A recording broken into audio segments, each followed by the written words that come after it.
afternoon. My name is Laquore Meadows. I'm a member of the CMC Board of Trustees, as well as the Director of OSU Extension Franklin County. It is such a pleasure to see everyone today. Today's forum, Purpose-Built Communities, is brought to us with support from the Ohio State University Wexner Medical Center, represented today by many friends and associates. Won't you please help me thank them for their sponsorship?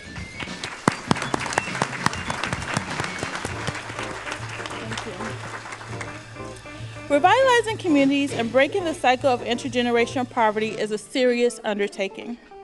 Changing neighborhoods and changing lives is the mission of Purpose-Built Communities. Here in Columbus, Partners Achieving Community Transformation, or PACT, is a Purpose-Built Community Network member. Both are doing heavy lifting when it comes to transformation and change, so let's hear the details from our wonderful speakers today. Please join me in welcoming Elizabeth Seeley, Executive Director of OSU University Hospital East, Tei Street, Education Director of PACT, Trudy Bartley, Executive Director of PACT, Jerry Revish, News Anchor of WBNS 10 TV, and joining us from Atlanta, the President of Purpose-Built Communities, Carol Naughton. Carol will be making opening remarks, and Jerry will lead the conversation. Carol, the podium is yours.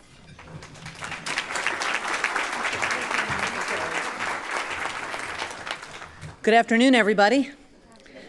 Thank you very much for inviting me to Columbus and asking me to be part of this very important discussion. As you heard, I serve as the president of Purpose-Built Communities. We are a nonprofit, pro bono consulting group whose sole mission is to help local leaders break the cycle of intergenerational poverty in urban America. Most people are not aware that poverty and place are deeply entwined in America.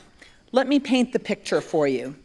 51 years after President Johnson declared a war on poverty, we have won some battles, but we have not yet won the war. 20 million Americans live in poverty. That's 1 in 10 Americans. More than half of those Americans, an estimated 12.4 million people, live in 4,000 census tracts that have been devastated by concentrated poverty. This represents a stunning 72% increase in the population of high-poverty neighborhoods since the 2000 census. Trapped in a vicious cycle of poor schools, substandard housing, and unemployment, families in these neighborhoods don't have a clear path to the American dream. Concentrated poverty hits kids particularly hard. Half of all low-income kids live in neighborhoods of concentrated poverty. And if you live in a neighborhood of concentrated poverty, your road to hoe is simply harder than if you happen to be a poor kid in a more economically secure community. 86% of kids who live in concentrated poverty cannot read at grade level in 3rd grade. That's 6 out of 7 kids who live in neighborhoods of concentrated poverty can't read at grade level by 3rd grade. Now that's a particularly important metric because it predicts in an extraordinarily accurate way whether a child is likely to graduate from high school, what that child's economic future is likely to be, and it also predicts what their health outcomes are likely to be. Zip code has become the most important predictor of life expectancy in our country. In New Orleans, where Purpose-Built supports a wonderful team working to revitalize a neighborhood in Gentilly, there's a 30-year difference in life expectancy between neighborhoods just 3 miles apart. I think you heard here at the Metropolitan Club last year that in neighborhoods in Franklin County, there's a 20-year life expectancy difference. And according to scientists like Jack Shonkoff at Harvard, the stress of living in concentrated poverty is a big part of the reason that those gaps exist. Physically, the stress of living in concentrated poverty impacts brain development in children as well as the developments of the rest of one's body. Now let me be clear. The effects of toxic stress can be overcome with carefully crafted interventions, but the financial costs are high and the outcomes are much less certain. It's much smarter and more cost-effective to go upstream and reduce the toxic stress in childhood to improve outcomes later in life. So if the social justice aspects of this work don't resonate with you, let me share some economic facts that I think will. The U.S. loses about $500 billion every single year associated with childhood poverty. $500 billion, poof, it's gone. Next year, poof, it's gone. That's year in, year out. When Social Security started back in the 1930s, there were 150 workers for every recipient of Social Security. Today, there are 2.9 workers for every recipient of Social Security. When I retire in 2030, there will be 2 workers for every recipient of Social Security, and 50% of those workers will be Black or brown. And while 2030 seems like a long time away, it's not. The adults who will be in our workforce in 2030 are in elementary school today. These are the kids that we need to be serving really well because they are our workforce for those of us of a certain age who hope to retire someday. To be economically viable and maintain our standard of living, our country needs everyone to be prepared to be a successful worker in a knowledge-based economy, including children who today live in neighborhoods of concentrated poverty. Now, where you live, you may not see the impacts of concentrated poverty on a day-to-day basis, but let me assure you, we are all in this boat together. It's up to all of us to find pathways forward so everyone can be a successful participant in our economy. None of us are isolated for the impacts of concentrated poverty on our society.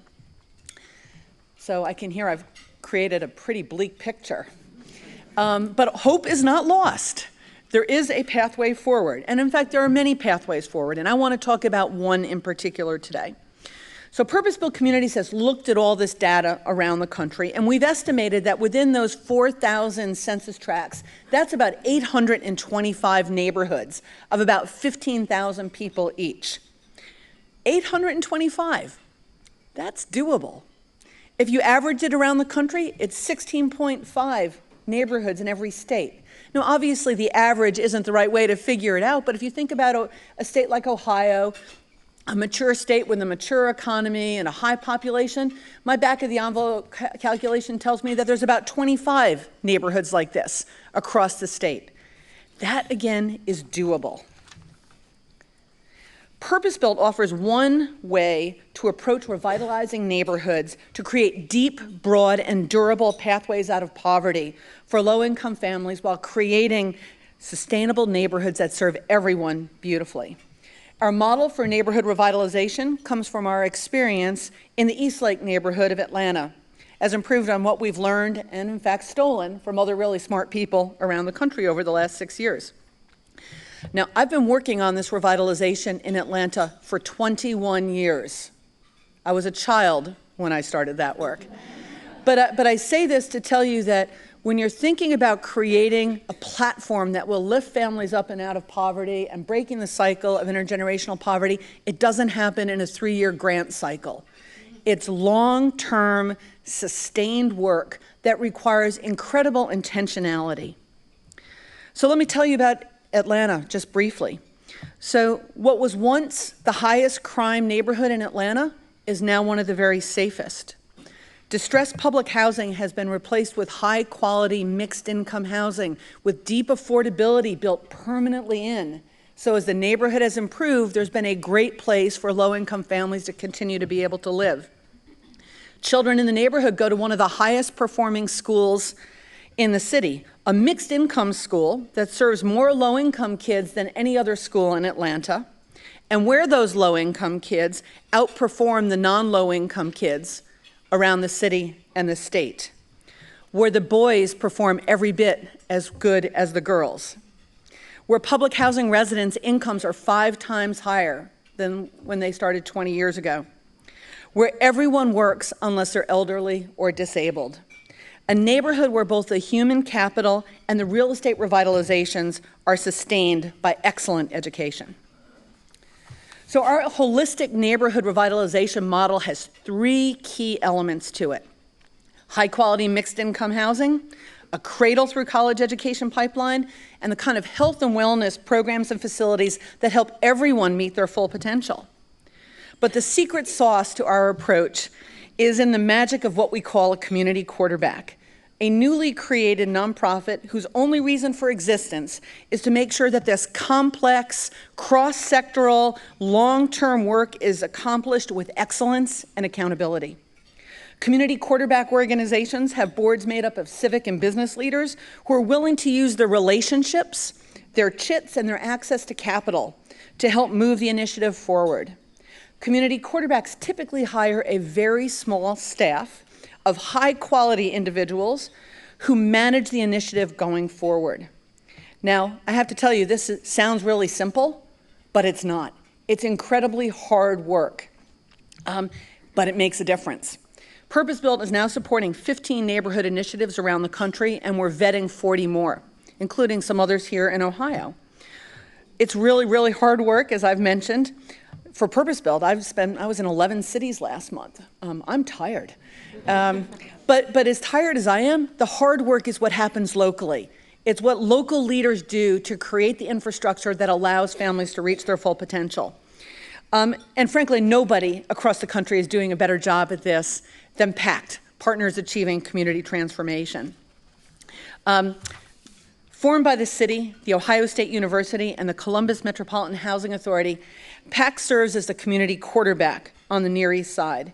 Their work over the past few years led to the creation of the Blueprint for Change in the Near East Side, which led to a $30 million investment from the federal government through the U.S. Department of Housing and Urban Development's Choice Neighborhoods program. PACT is leading this work, connecting deeply with residents who live in the Near East Side and making sure that all of the partners are implementing with excellence. I can't stress how important that is. So many times when people are working in low-income neighborhoods, there's kind of a good enough attitude.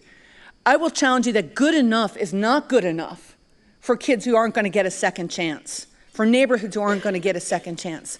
This sense of excellence and high expectations is fundamental to the role of the community quarterback. PACT is an intersector, one of my favorite wonky words.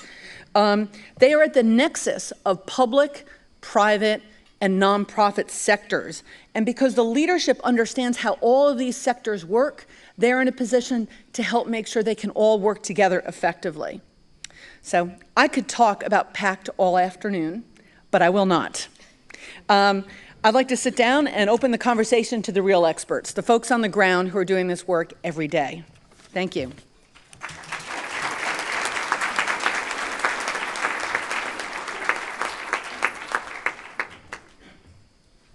Thank you, Carol, for that great overview of what you're doing across the country. Give her another round of applause. It's really great. 11 cities. Big tour there. Columbus is nothing without its neighborhoods, and each one of them have a different personality and a different flavor to them, and that's what makes Columbus just this rich gumbo, if I could use that term, of diversity around the city. So we want to talk about some of the things, particularly the work of PACT this afternoon, and we're going to be opening up the floor for some questions a little later. Our first question is going to be to Trudy Bartley today, the Executive Director at PACT. What makes PACT's model of community transformation different from other revitalization efforts we have going on here in Columbus? Jerry, thank you, and Carol, thank you for that wonderful just applause for what we're doing at PACT. As she said, it is hard work, but it's work that we do with a passion. Before I go forward as far as where we are, I think we need to understand where we came from, particularly on the Near East Side. The Near East Side, the PACT geography is 800 acres. The boundaries of those acres are 670 to the north, Broad Street to the south, 71 to the west, and Woodland Avenue to the east. 800 acres in comparison to downtown, which is 950 acres. That is a large swath of land. It was in the 40s and 50s an area that was a known African-American community, very socioeconomically diverse. You had You had cultural activities happening around the King Lincoln area. You had Cab Calloway. You had Lady Day. You had what was known as, for African Americans, the Chitlin Circuit that would come through to the Lincoln Theater.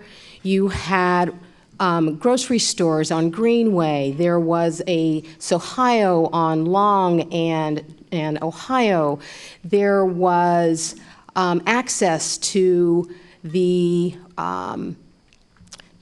to Franklin Park. Franklin Park was the place where African Americans convened.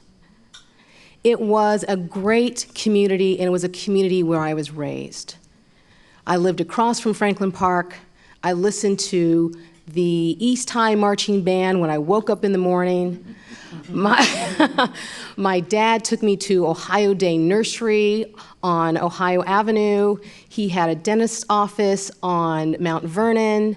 There were bars, there was commerce on Long Street and Mount Vernon. It was the African American Mecca for Columbus, Ohio. Then there came a freeway, and the freeway cut the city off, or the neighborhood off, from downtown.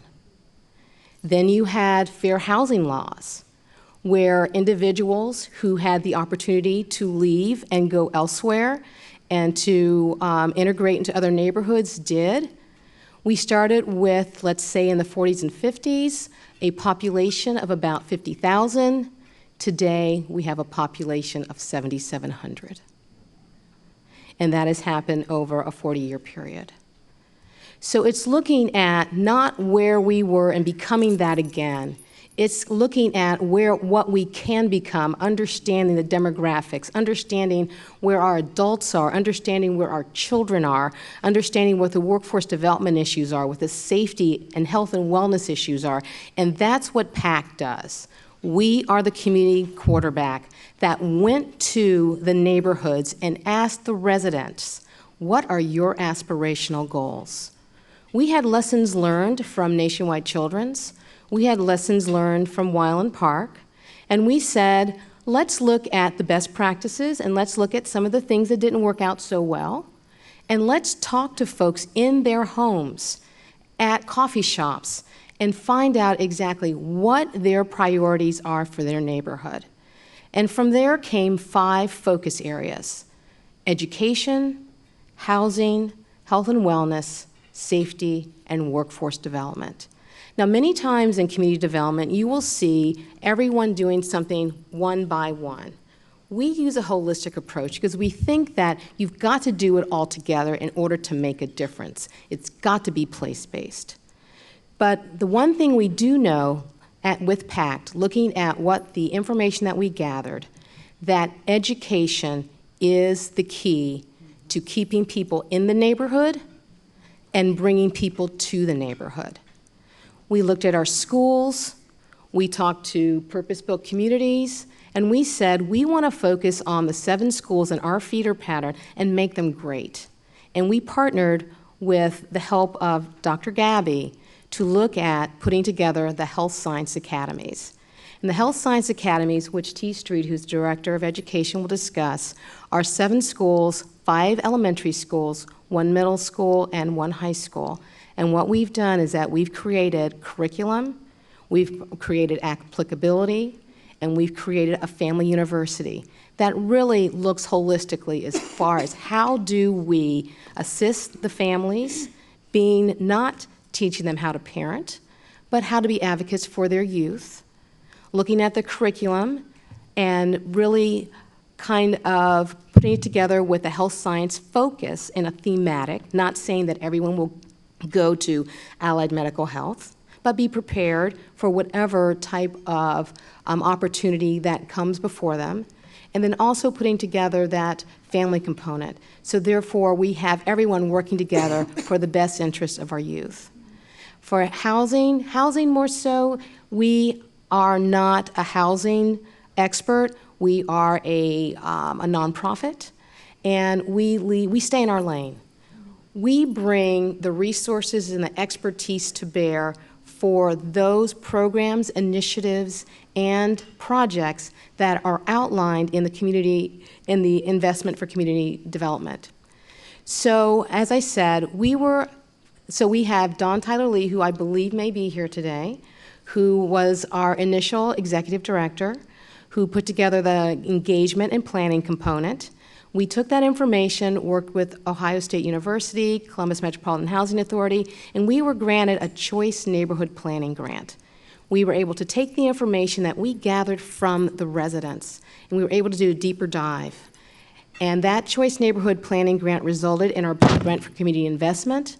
And then from there, Columbus Metropolitan Housing Authority was able to take that master plan, apply for a Choice Neighborhood Implementation Grant, and they received $30 million. So it's great to go slow to move fast. Don't try to do everything at one time. Be planful and purposeful, because you're affecting people's lives. And it's not about you. It's about how do you transform a neighborhood that at one time was on top of its heyday, and then help them with resources and partnerships and investment to create a new heyday for the families and the residents that reside there. Thank you, Trudy. Appreciate that overview and all of that. Round of applause. Thank you. Good to hear about the roots of the East Side. Elizabeth Seeley's the executive director of the OSU University Hospital East, the old St. Anthony Hospital there on Taylor. Ohio State University has a strong presence on the Near East Side with the hospital. What do you see as the role of the hospital there, and also as a community partner there? Absolutely.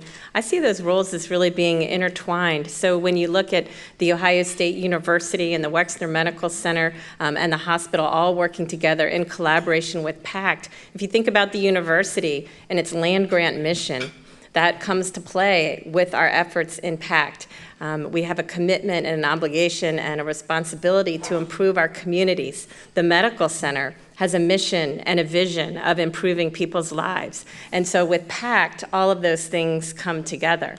You mentioned the long history. There's actually been a hospital on the site since 1891. An anchor in the community, and for the past 17 years, the hospital has been part of the Wexner Medical Center. And so we were very excited when the PACT initiative got off the ground and started realizing just the tremendous impact that it could have.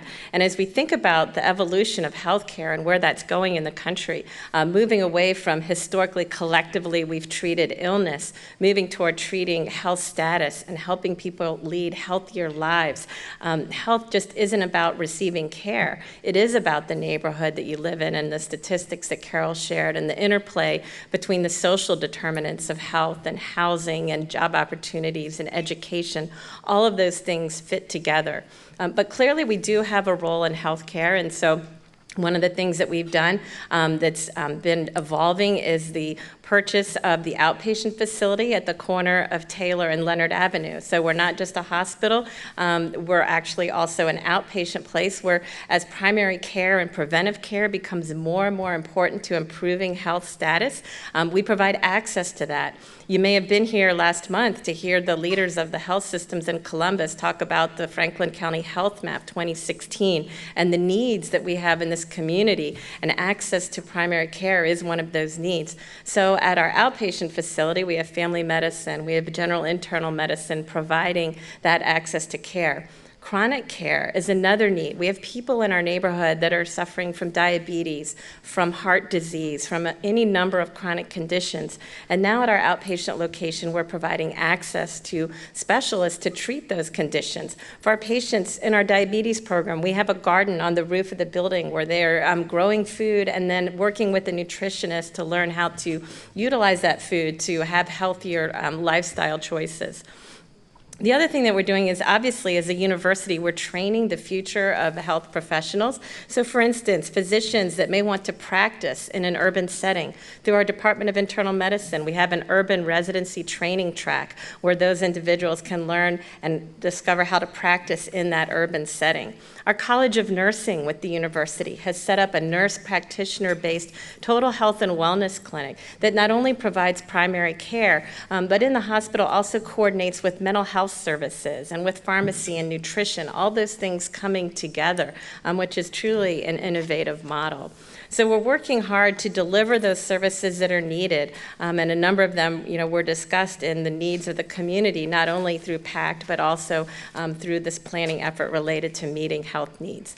But beyond that, what I see the hospital and our resources is provides a physical place. So for instance, Dr. Pat Gabby, who's here today, the leader of the Moms to Be program, we provide an opportunity for mothers to come and receive education and support and a nice meal. And meanwhile, we have the physical space for the Mid-Ohio Food Bank to bring a truck with fresh produce for the moms to take home. Or we have the dental van that can come for preventive services, or Nationwide Children's with their preventive services so the kids can get their immunizations. So all those things we provide a space for. The College of Nursing, training community healthcare workers, reaching out into neighborhoods through Celebrate One to have a better impact on infant mortality, another significant health need.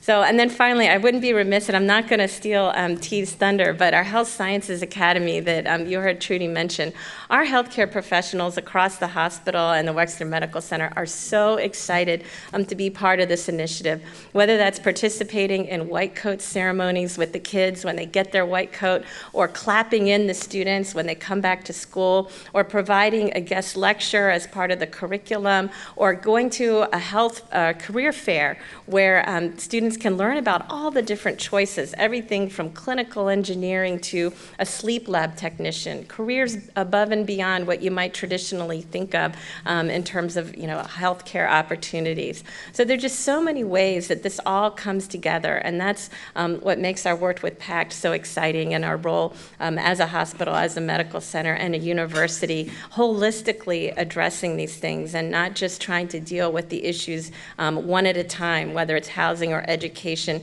not trying to deal with it in silos, but across these partnerships and collaborations. Great. Thanks so much for that. I appreciate that very much. Elizabeth Seeley. Tei Street is the education director at PAC, and talk to us, Tei, about the focus on education and why that's such an important component of what you're doing. So education is an important component of everything that impacts our civilization. We know that families won't move into neighborhoods where their schools are not high performing. We learned through the process, and I would be remiss if I didn't tell you, that I just get to be the quarterback for the coaches, my colleague Autumn Glover and the education subcommittee that went out and asked the community what they wanted. They became the coaches. I'm a football fan, so they became the coaches who devised the plan for the Near East Side, for what I then got to come along as the quarterback and simply carry out the plan. And I try not to deviate too often from the coaches' plans. And so, Autumn, I thank you for the groundbreaking work that you did with those committees early on to make sure that we came in and inherited something that we could build on. And our work continues because of the work that you laid the foundation for. So thank you very much. A part of what the community told us is that they didn't have the will to do a charter school. So for all the charter school proponents, I'm not anti-charter school, but I am a proponent of doing what communities find best for their community.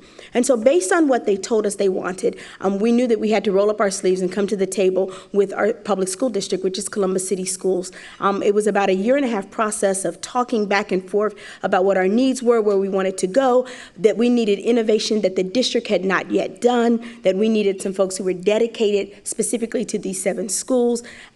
And after about a 1.5 years, we came together with the help of Purpose Built, drafted an MOU that I think is really an example of how communities, how nonprofits and corporations can come together with public school districts to really make an impact. And so we have an MOU that was 100% approved by the Columbus Board of Education, and we're very proud of that. Early on, people told us that the district didn't know how to do good partnerships. Well, I'm here to dispel that myth. I'm so grateful to our partners who are here from Columbus City Schools who have rolled up their sleeves, and we are doing groundbreaking work. But I will tell you, our schools didn't get into the shape that they're in overnight, and they won't be fixed overnight. So when people say, well, what are the outcomes? We just launched in August of 2015. The phrase that Trudy used earlier was actually coined by my colleague from Columbus City Schools who's here, Rodney Harrelson. He said, T, in this approach to education, we're going to go slow to go fast, because we've seen what happens when people come in and sort of dump programming in. And we're going to take our time and we're going to build it, and we're going to make mistakes, and we're going to learn from that. We're not going to give the schools one more thing to do. We're going to do transformative schools while simultaneously adding this thematic approach called health sciences that really is a workforce readiness program for our future. And so we've been working on that with three sides to the equation. I'm a Delta, so I like pyramids. We're going to provide students on this side. We're going to provide students on this side with aligned curricular experiences. We've got a team of folks who work on nothing in Columbus City Schools but the curriculum for transformative schools, yes, using the Common Core, but also adding in the concept of health sciences across. So they're not just going to be studying health when they're thinking about science or when they're thinking about health class. They're going to be looking at health sciences in math, health sciences in reading, to really make this a comprehensive approach. And on this side of the triangle, we're going to link them to real-world experiences. This year, we got a grant from Franklin County Job and Family Services to partner with COSI to do some aligned experiences where our kids could really go and do science. Our kids are kinesthetic learners. They learn by doing, not always coming from books. And we've got to move away from the model that says we're only going to teach children of color and low-income children out of books, because the research tells us clearly that that's not their dominant way of learning. And so we partnered with COSI and had our kids at COSI and had COSI on wheels, something these 7 schools had never experienced. And so we're grateful for our partnership there. But we also know that we've got lots of work to do to remove the non-academic barriers to learning. We know that our kids show up sometimes not ready. And so we're doing things as best we can to engage families. We have Family University next Saturday, July 30th, 9 a.m. to 3 p.m. It's free to any parent and family of Columbus City Schools. So promote that, if you will. Last year we had Parent University. It was immensely helpful. We had a parent who was sitting through the social and emotional readiness workshop, and she had 6 children. And she started to cry. And as Cheryl Ward was facilitating, from Columbus City Schools, was facilitating this workshop, I turned around to the mom and I said, what's wrong? Because we've been together at this point a number of hours. And I said, what's wrong? And she said, I get it. The teachers always say that my children speak so angrily. It's because that's how I talk to them. I've got to change. That sent chills up. It's one thing to recognize that that's what you do. It's another thing to recognize that a change is necessary. So we're doing some things to impact families as well. We're bringing communities into our schools. And so for all the critics who always have something to say, what I tell them is, I have great respect for people who are umbrella manufacturers, far more than for folks who are meteorologists. Anybody can tell me it's raining. Do you have the will to roll up your sleeves and provide an umbrella for our children? Thank you, T. Really enjoying this conversation from all of you. Carol, when you go into these communities and think about how you're going to help them, what have you found over the years that does not work? Techniques that we just have found, hey, we're not going to try this to make this work. Great question. So first we go where we're invited. Okay. So that's, where have you been invited? Let's start there. And then the next thing is I think nobody's done this better than the folks here at PACT, but to listen. When we're first invited into a community, to listen and learn about both the assets and the challenges in a community. And rather than sitting in, an office building someplace and saying, oh, here's exactly what you have to do, we have a model, but it's highly customized, or highly customizable, if that's a word, to react to what the needs of a particular community are. So I think if you go in and say, hi, I'm from Atlanta, I'm here to help, that doesn't get the right kind of response. But when you engage community, engage leaders, and listen and learn, then you can build authentic relationships, and that's the start of moving a project forward fast. You finding a little skepticism when you come in there? I mean, some of these neighborhoods, not only the one we're talking about here, but across the country, have had sort of helping hands parachute into their neighborhood, offering help, but then they got burnt by broken promises. Yeah, another great question. And that was certainly our experience in Eastlake, and Eastlake's not any different than other struggling neighborhoods. When we first started, I started working in Eastlake in 1995 when I went to work for the Atlanta Housing Authority as the deal lawyer, who was supposed to put the legal and financial model to do mixed income housing together. And our organization was really broken. And that was the great thing for me, because it was like being at a startup. If you demonstrate the least little bit of talent and enthusiasm, you got to do things that were not part of your job description. And that happened to me. And so I was invited very quickly to become part of the planning committee for the Eastlake revitalization. And going out into the Eastlake neighborhood and meeting Eva Davis, who is the president of the Eastlake Meadows Tenants Association, who had been the president for 40 years, the only president. She was the gatekeeper. And Miss Davis had been burned by a lot of folks, people who'd come in before and said, hi, I'm from this church and I'm here to help, or I'm here from this government agency and I'm here to help. And so when the Housing Authority and its partners, including the Eastlake Foundation, showed up and said, hi, we're here, we'd like to work with you on this, it was like, oh yeah, sure you are. And because the Eastlake Foundation was created by a rich white real estate developer from Buckhead, everybody believed that he and his family were into some kind of real estate grab. In fact, I didn't believe Tom Cousins for the first 3 years I worked on the deal. It took me a long time to actually believe that he was doing this just because it needed to be done. It was the right thing to do. So it's, again, that authentic trust building, coming out and getting to know folks, meeting them where they are.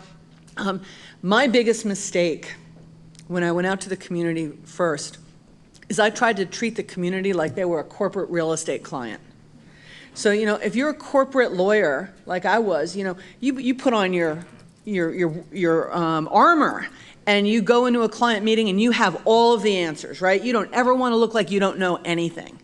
That's totally the wrong approach to get to build relationships in the community. So I had to get hit upside the head a few times to understand that by making myself vulnerable and letting people see that I didn't have all the answers and that I was struggling with many of the same issues that they were as a young working mother and all those kinds of things, that helped me build relationships in a way that I never was prepared to based on my experience as a corporate lawyer. Thank you. Trudy, let me ask you this question as we get ready to take some questions from the audience. The mixed income housing component of all this, how well is that working, or what needs to be yet done?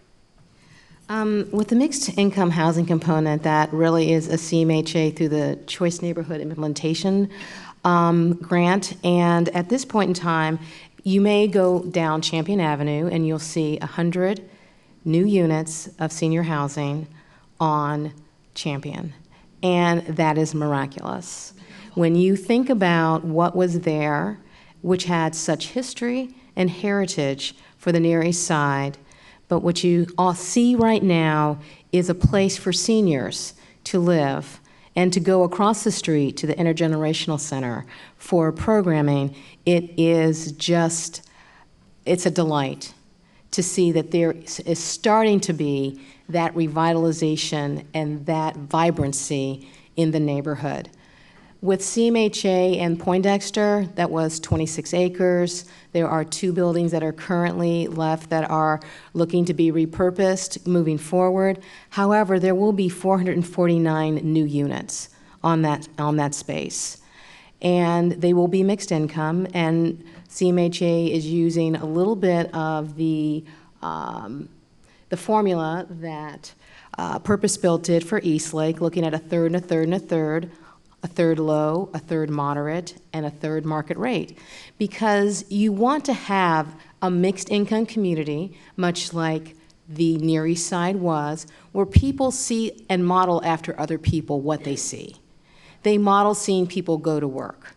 You model seeing students go to school. You want to really capture that and invest in that to move it forward. We are also looking at we have an MOU with the Franklin County Land Bank and the City Land Bank, And we're working with them, particularly on Ohio Avenue, which really is adjacent to Poindexter, and looking at mixed income housing there. But what we're also seeing, particularly along Long Street, which is an area that former Mayor Coleman had really worked on, particularly with the Lincoln Theater and the Whitney, we're seeing rents now that are going for $1,200 to $1,800 a month. That is phenomenal. These were areas that were vacant and abandoned. But with this blueprint and with this master plan and with these strategic corridors that have been identified for commercial revitalization, for housing revitalization, there are small to mid-sized developers who are coming to us and saying, we want to be a part of this plan.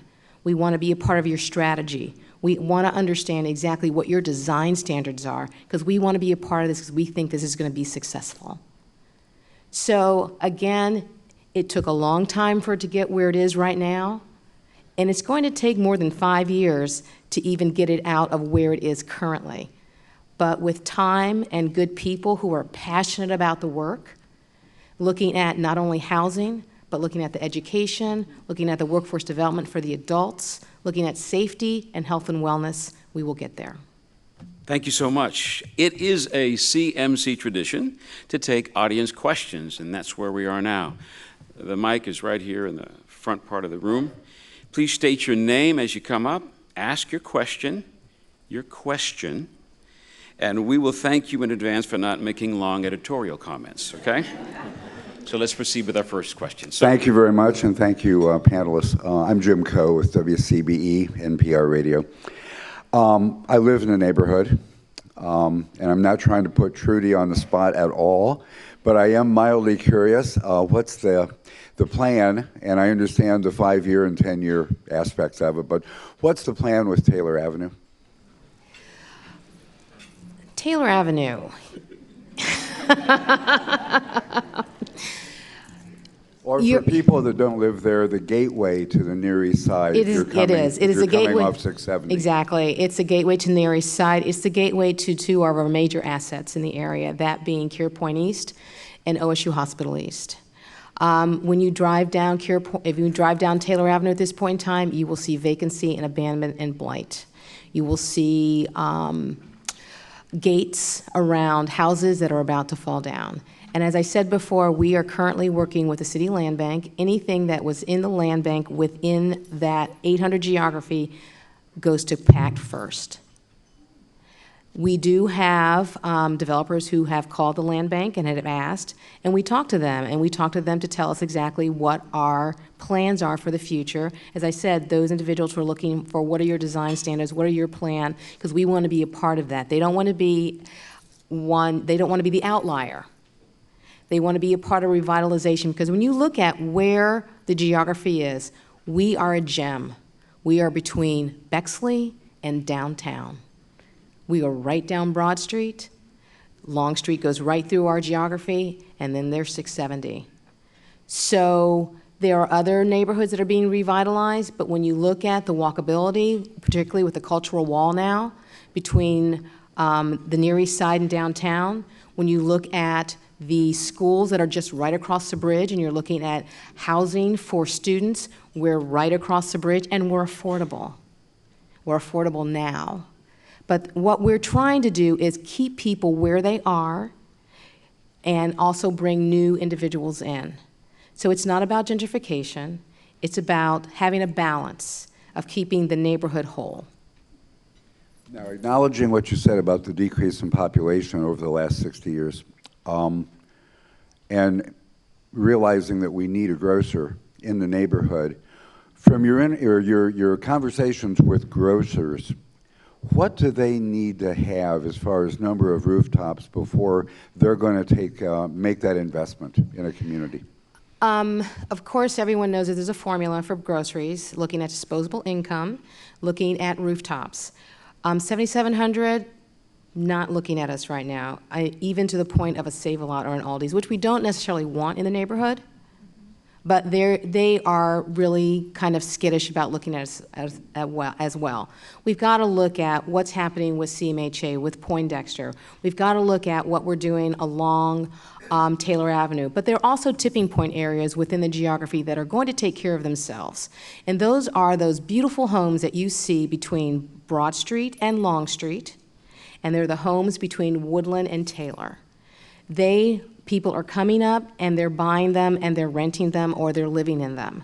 So as I said, it's not necessarily, we are a spark for the investment to bring in private dollars, to look at and to say that this is a great neighborhood that they want to be a part of. Thank you. Yes, ma'am. Hi, Barbara Poppy. And I have a question for Carol, but I want to say it builds off of Trudy's statement, which is the intention is not to have displacement and have this be a mixed income community because the original residents get to continue to reside in it. My question for Carol, though, is that oftentimes the reason the scores go up in the schools, the reason you get to greater economic diversity is, in fact, the original tenants get displaced. So what I'd be interested in, what is purpose-built seen in all these communities that you're working in are the strategies that make displacement not occur and give false indicators of success in a neighborhood simply by moving out the folks who have the very lowest incomes? So, great question. And first I want to just comment, in Eastlake, our school did not become a mixed income school until the school, which was then about 99% African American and about 90% free and reduced lunch, was the highest performing school in Atlanta. Then the white kids came, then the kids with more economic juice came, and that's great. We're thrilled to have a more economically diverse school and community because we think everybody will be better served. So the way I think about relocation and choice and competition in this work has really evolved over the last few years. You know, when we first started, everybody wanted to know, well, how many people came back and where did people go? And well, I've got all those statistics, and we've worked with economists to understand what's happened with people. But now the reality is, if you've been living in, let's say, public housing that has not served your family well, people in Atlanta and many cities, they're desperate for a Section 8 voucher. Give them a Section 8 voucher. People want the voucher and they want to choose where they get to live, right? And the voucher programs are always highly sought after. So what I want to do, I want to compete for people to stay. I want to make it a rational choice for people to stay in the community rather than to make the smart thing to take the money and run, you know? So that's what we think about it now, is how do we make sure that we are offering to everybody who lives in a community a really good reason to stay, because it'll be a great place for you and your family. When we first started in Eastlake, the smart money was to leave because this had never been done before. And so people took those vouchers and they couldn't wait to get out of Dodge. What we try to do now is think about, as we communicate with communities, how do we compete for you? What do we have to deliver for you, madam or sir, to make this a great place for you to want to plant your flag and say, I am in. So, and most of the places we work with are not unlike the Near East Side, where there's been huge disinvestment over time and a huge migration of population outward. So part of it is you want the people who are there to stay and to feel like they're smart and on top of things because they've stayed, but you also want to attract other folks in. And I would say, as you do that, you want to plan to win. And when I say that, it means, so I'll tell Trudy, buy more land than you think you're ever going to need. Because unless you control the land, you can't control for permanent affordability down the road. But I have to address this issue because there's an embedded bias in that question that the children who are in these schools are not already intelligent and that we have to import people in order for our children to do well. Until 4 months ago, for the last 10 years, the Near East Side is my neighborhood on Garfield Avenue. When you go into these 7 schools, East High School, Champion Middle School, and by the way, 3 years ago, Champion had 210 kids. This year we had 459 kids. And when you start to look at some of the indicators that are changing, discipline is down by 75% in 1 year at Champion. They had 472 incidents compared to over 1,000 last year. So I refuse to believe that children who are already in this neighborhood are not capable of learning. And if you doubt it, I want you to walk through champion. I want you to walk through, and by the way, 2 of my principals are here. The new principal at Trevitt Elementary School. Can you wave your hand, Dr. Mason? I want you to raise your hand, India Wilson, who's a new principal at Eastgate Elementary School. If you've not been to the new Ohio Avenue Elementary School where that principal is doing some amazing work, you're missing out. If you've not walked into Beatty Park, if you've not walked into the schools of the Near East Side, I really challenge you. And the only way that our schools are going to change is that we have a belief system. Alicia Gillison, who is the Chief Academic Officer for the district, she spends a great amount of her time talking about closing the belief gap. Not the achievement gap, the belief gap. Our kids know now that they have partners in this community, the City of Columbus, Metropolitan Housing, who is rolling up their sleeves and making sure that there is a connection between home and school and PACT, and we're all doing it together. But I challenge the assumption that poor children and kids of color cannot learn. And so we don't have to import people to get academic excellence for children. Thank you, T.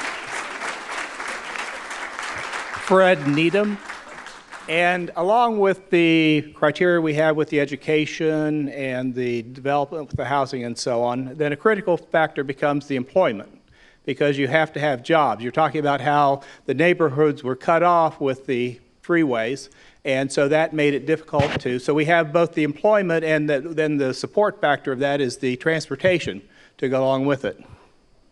So I'm going to take this one because I think it's one of the true assets that the university and the medical center has right in the community with University Hospital East and our outpatient facility, employing 1,100 individuals by the hospital alone, and then all of the services at CarePoint East on top of that.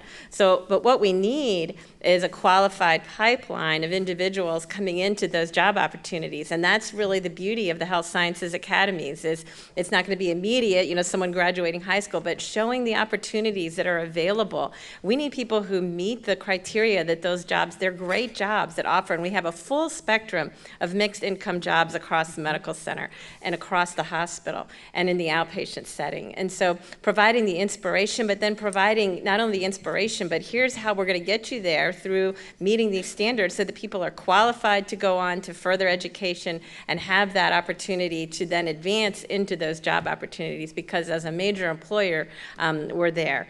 The PACT blueprint also includes opportunities for additional commercial development. So as things start to build, as the people come, and it's all tied together between the education, housing, you want to live somewhere where there's good education, and then having the mass of people to then have small businesses come in to serve the population, whether it's grocery or other opportunities, services and goods that people need. That's where it all starts to build upon itself, like a snowball going down the hill.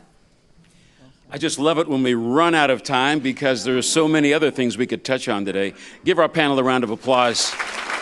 Beautiful job. We appreciate all of you. Back into the hands of Laquore Meadows. What an amazing conversation. But more importantly, what exemplary work. As a young person who grew up in a community that was disinvested in, I want to just say thank you. Thank you for your continued investment in what you do. I hope you all enjoyed today's forum. We encourage you to continue the conversation in the back of the room with coffee and cookies.